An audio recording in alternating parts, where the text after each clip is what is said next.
correcto. So this week's dirty secret is your spouse will never understand your obsession with your business. Read that again, Adam. All right. Your spouse will never understand your obsession with your business. And the simple solution to that is don't tell her that you have a business. How's that, folks? I don't know. Don't we, small business owners, don't we come up with great solutions? That fits in well with often how the business is referred to. It's often referred to as the mistress. All right? And it's the one that the spouse knows about and they have to kind of put up with versus to Jack's suggestion about mistresses usually are not known about. So if you don't tell them about it, it might be a little harder to keep secret. I don't know, but it's unnatural. It's unnatural for a job person, and we talk about job people and owners. And most folks in the world are job people, where they have jobs, they have paychecks, and they go to work, and they come home, and usually they leave work stuff at work. But as an owner, to try to do that and to try to not bring work home, to not talk about work at home, especially in modern times, it's tough because people talk about this whole idea of work-life balance. And I'm not sure when that kind of came about, but I know it's been in the last couple decades for sure. Seems to be, have a lot more press, so to speak. I think a lot of it probably has come about in terms of when technology became more prevalent here, certainly in the last 10 years, where you almost feel like you can't get away from work. It used to be, you'd go to your job, and once you left work, you were kind of gone. You weren't, accessible all the time. Now, these days and age, people can be on email, phones, whatever it might be. They can be working 24/7. Now, the owners have always been working 24/7. No, they can't turn it off. No, it's part of the DNA. Once you, to elaborate a little more on job people are just that. They're looking for a steady paycheck. They consider security working for a big company. How in the world they conclude that is beyond us. But they do. They usually wear ties. They still carry briefcases. Is that still, or is it pretty much backpacks? And it doesn't. A little bit of both. Whatever they're carrying in there besides their lunch is usually not too significant. Unlike the entrepreneur or the non-job person, he's got his company. She's got her company embedded in their brain, and they can't release it. And it's 24/7 wherever they are, especially in the early going. And spouses. Well, spouses are looking for, to your point, Adam, a little balance here. They're looking for some time given to the family life, some time,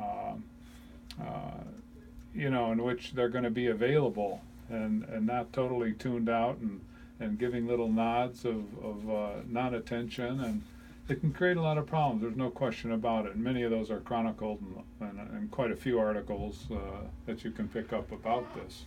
Well, I'll say instead of ignoring it though, I think it's important. A couple things. One is, don't apologize for this. It's absolutely perfectly normal to have this kind of obsession where it's constantly on your mind.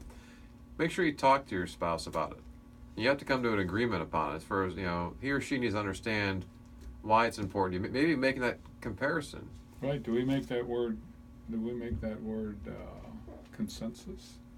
No, you have to help. You have to come to an agreement. You have lots of agreements with your spouse over the course of the years, right? You want to help them understand why you're obsessed with it. I think if you make the comparison of when you and your spouse first kind of connected, you're pretty obsessed with each other at that point. 24/7. You maybe talked on the phone a lot. You were thinking about each other a lot. Well, that is a very similar comparison to how you are with your business. And it's very, very normal to have that. So don't apologize for it. Don't be worried that something's wrong with you from that standpoint. No, you're right. And it compromise is the right word, not a consensus. And you have to make compromises. And that only comes about through calm talk. Maybe once in a while sneak in a Tito's on the rocks there and then have your conversation. But helps the discussion flow a little better. It does, yeah. Yes. You get a little more honest, quick flow discussion.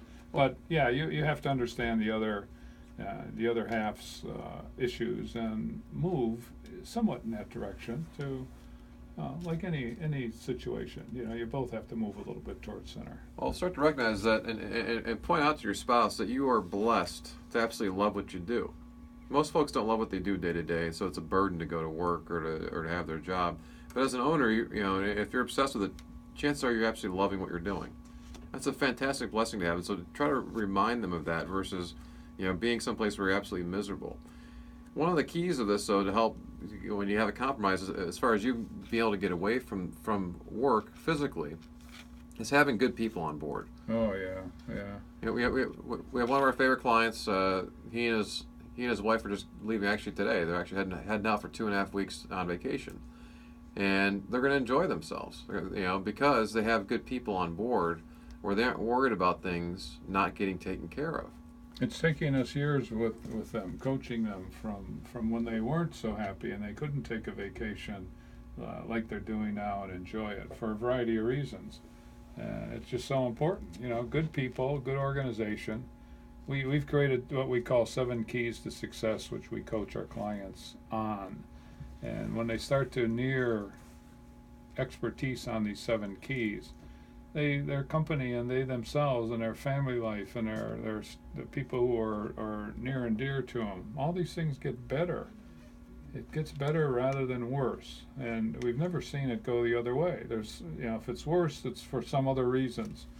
But just like you say, they're taking off for 2.5 weeks on a great vacation, and they couldn't do that a few years ago. No, we have one of our newer clients who just got back from a vacation. This is the one, where this is a couple that actually work together. Okay, so they're both involved in the business, and the wife was kind of putting her foot down. So now we're going on this family vacation, even though the timing wasn't right. They haven't built up the team yet to kind of get there, but they came to an agreement to where the first few hours of the day, the husband was going to spend time getting caught up on things that he hadn't gotten done day to day, right? And then from there on out, he was going to be with her and be with the family to kind of make sure that they could kind of get both of them. And it's important when you do go away not to work just to work all the time from a different location, because you're going to come back, you're not going to be revived at all. So it's important to kind of do that. But having that discussion and getting that agreement up front is very, very key. Well, having the spouse point her finger at you and poke your chest, assuming that's the way it's going. It could go the other way too, but that helps a lot too. And we find a lot of our obsessed business owners have to get up at 5 in the morning. They do anyway. Well, everyone's still sleeping, and they check their email, they do their stuff, they get a little bit of business in, and when everyone else starts waking up, they put the smile on their face, and everyone's happy when it's done that way. You just described my summer vacation, Jack. I appreciate that, and it went well for everybody. We all had a great time. They got some extra sleep, and I got some stuff done, which is good. So, all right, stick around. When we come back, we're going to be digging into Jack's brain here with our How Come part of our segment.